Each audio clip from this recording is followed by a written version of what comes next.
네, 여러분 안녕하십니까. 취신남입니다. 취신남 50번째 시간입니다. 2019년 11월 25일부터 2019년 11월 30일까지의 기사이고요. 여러분들이 이때 뭐 하셨나요? 저는 한창 바쁠 때였네요. 자, 이때의 기사 한번 우리가 지금 시점에서 점검해보는 시간을 갖도록 하고요. 7개의 기사 가지고 왔습니다. 하나씩 보시죠. 첫 번째는 모빌리티 산업입니다. 현대자동차의 얘기겠죠. 아세안 엑셀을 밟는 정의선. 자동차 기사를 좀 많이 보신 분들은 아시겠지만 참 이 표현 많이 써요. 엑셀을 밟는다. 무슨 말입니까? 앞으로 발전하려고 노력한다 라는 뜻이죠. 그래서 이런 표현들 여러분들이 소제목으로 갖다 쓰셔도 괜찮을 것 같네요. 자, 아세안을 향해서 달려가고 있다. 그래서 그랩 손잡고 모빌리티에 판 키운다. 그랩이라고 하는 것은 동남아 쪽에 있어서의 우버와 같은 그런 것들이죠. 그러한 모빌리티 서비스죠. 자, 현대차 아세안 차 시장 2026년 450만 대. 도요타 등 일본 점유율 80% 넘는데 현대차가 동남아에서 새로운 도전이다 라고 해서 아세안에 본격적인 공략을 한다는 내용입니다. 인도네시아 지난 5월에 현대자동차가 인도네시아에 국내 자동차 부품 관련 업계 관련자들을 초청해 설명회를 였다고 합니다. 당시 현지에는 현대차 실무진 수십 명이 파견돼서 수도 자카르타, 제2항만인 수라바야를 잇는 고속도로 선상 도시들, 특히 수방, 치칸팩, 부카시 등 구체적으로 공장 후보지를 알아보고 있다는 소문이 파다했는데 정작 투자 확정 여부에 대해선 입을 다물었다고 하네요. 아무튼 이쪽에 관련된 내용이죠. 전기차 모델 이런 것들도 얘기를 하고 있다. 그래서 이 부분이죠. 아세안 최대 자동차 시장인 인도네시아는 지난해 완성차 판매량 115만 대를 기록했다. 인구는 세계 4위. 맞네요. 경제 성장률도 5%, 또 평균 연령도 29세니까 괜찮은, 자동차 시장으로 봤을 땐 괜찮은 시장인 거죠. 다만 이제 동남아를 가신 분들은 아시겠지만 다 일본 차죠. 일본 차와 같이 싸워야 되니까 어떤 식의 전략들을 하고 있는지, 특히나 그 중에서도 동남아 최대 승차 공유 모빌리티 플랫폼 그랩에다가 투자를 하고 있다. 그 다음에 공장의 생산 효율을 극대화하기 위한 다양한 방안도 고려 중이다 라고 하는 얘기고, 현재도 유효한 내용이니까 여러분들 특히나 이 표를 보시면 현대기아차 글로벌 생산 네트워크라고 하는 게 나와 있으니까 보시고 아세안 쪽에 어떤 전략을 펼치고 있는지 한번 좀 살펴보시기 바랍니다. 두 번째, 보험 산업입니다. 이전에도 제가 보험이 굉장히 좀 어렵다는 얘기를 했었는데요.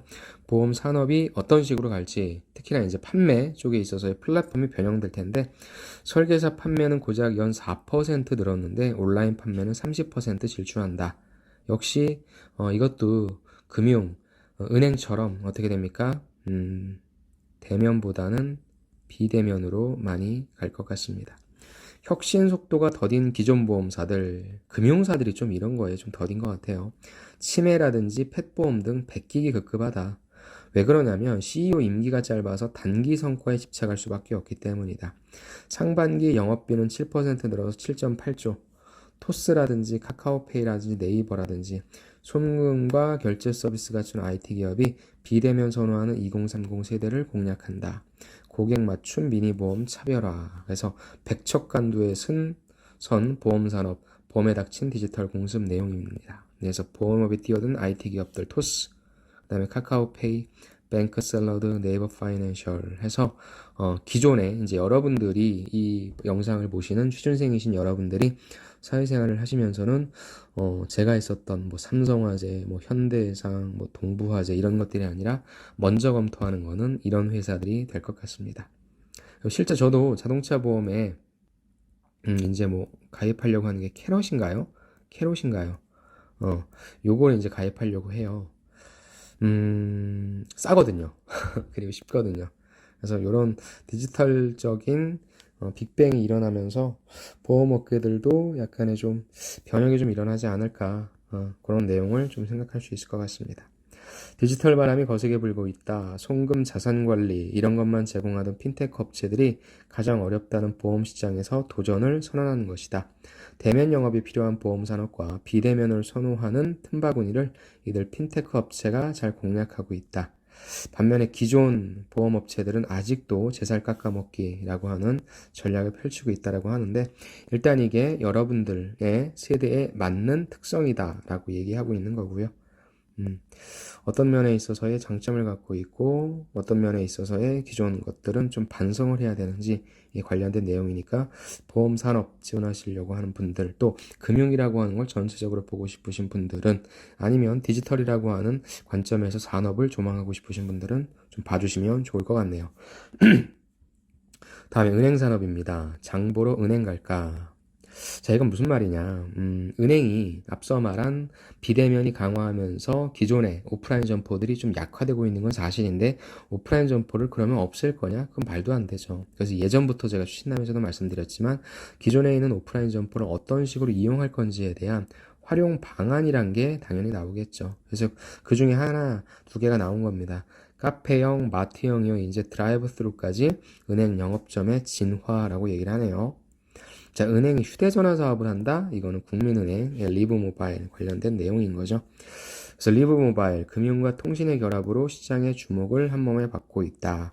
매력은 저렴한 요금제를 하는데 실질적으로는 어때요? 요즘엔 다 모바일로 금융상품을 검색하다 보니까 당연히 이 국민은행 리브를 깔면 국민은행의 자체적인 플랫폼으로 운영되기 때문에 당연히 이걸 쓸 수밖에 없고, 이걸 써야만 혜택을 줄 수 있으니까, 이제 이게 뭐예요? 사람들이 매일매일 국민은행 지점에 오는 것처럼 매일매일 매 순간 국민은행을 불러들이게 하는 전략으로서 이걸 만들었다고 볼 수 있는 거죠.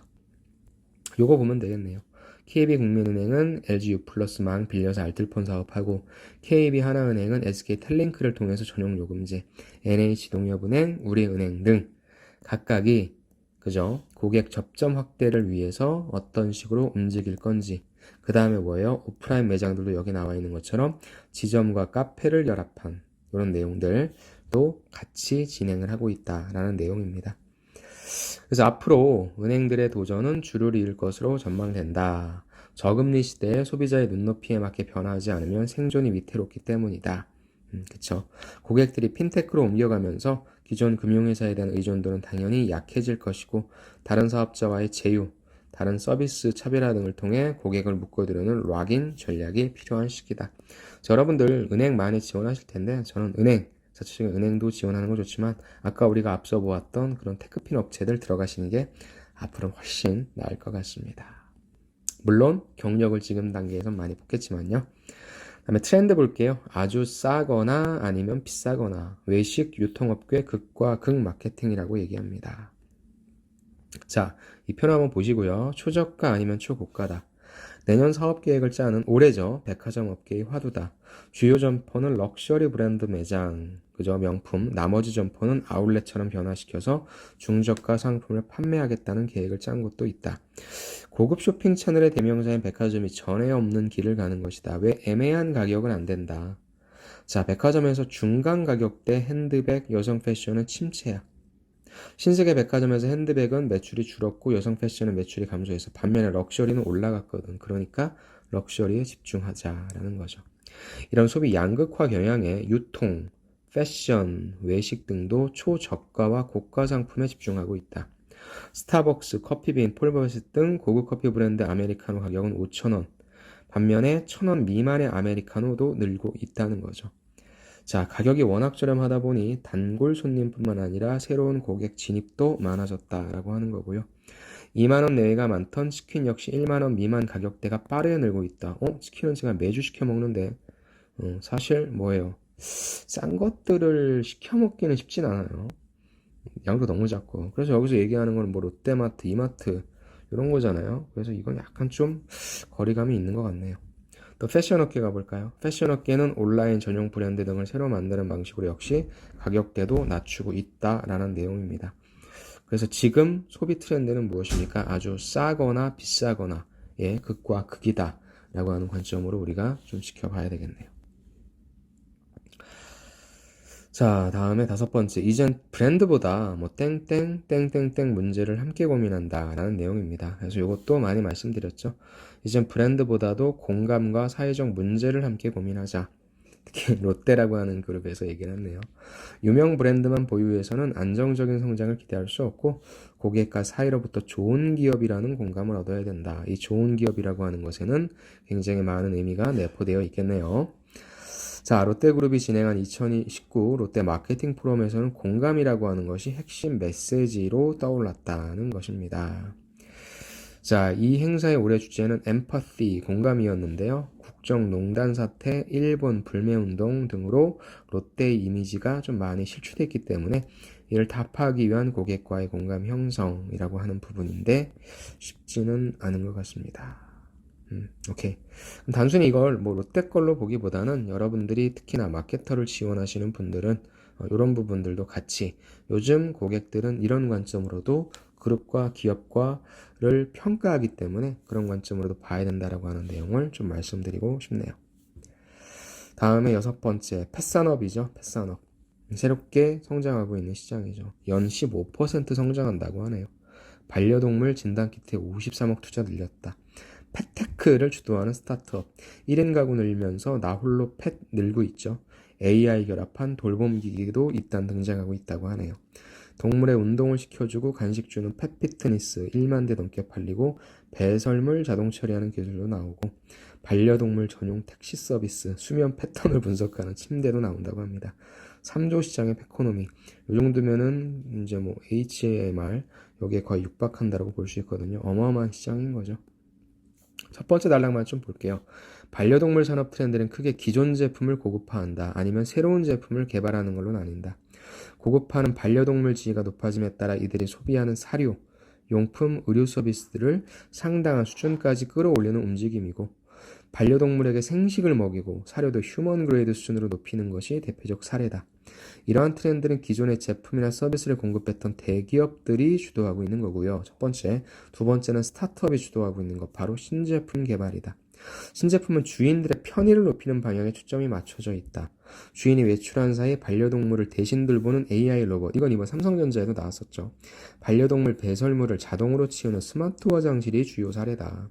최근 고령화, 저출산으로 반려동물을 키우는 1, 2인 가구가 늘어나고 있지만 동시에 반려동물을 돌볼 여력도 줄어들었기 때문에 란 내용이죠. 그래서 크게 두 가지 산업.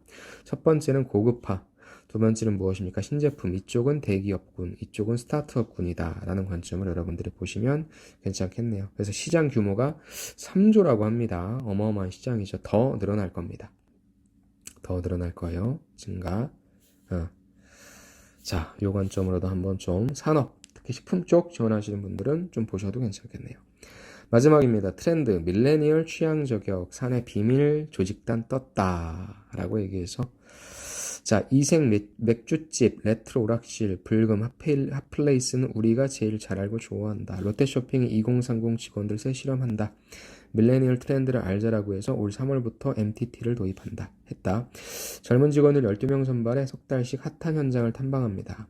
임원들한테 거꾸로 멘토링하고요. 한 발 앞선 유행 아이템 찾아서 딱딱한 프레젠테이션이 아니라 유튜브 감성으로 소개한다고 하네요. 롯데가 참 많은 변화를 하려고 하네요. 유통업계가 소비시장의 새로운 축으로 성장하고 있는 밀레니얼 고객을 사로잡기 위한 새로운 시도를 하고 있다.